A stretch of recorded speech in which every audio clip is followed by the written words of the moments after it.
Mga congressman.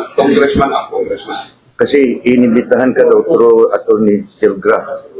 Galit sila? Galit sila kasi hindi ka daw sumipot. Hindi ka daw sumipot. Sinong galit sa akin? Yung nagsabi si Abante at yung si Dan Fernandez at saka si Ray. Sipain ko sila sabihin mo. Pera nila. Wala na akong pera eh. At pamasahe ako doon.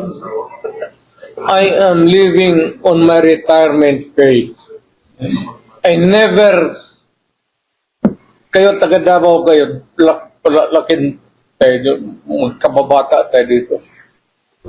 Wala akong extra money na sa bangko na lahat sweldo ko yan, pati yung retirement ko. Sila pa ang galit ngayon. Buang. At sinabi pang ipakuntin ka daw. Sige daw. Si Paduano nagsabi kaniha lang. Sino? Paduano. Nung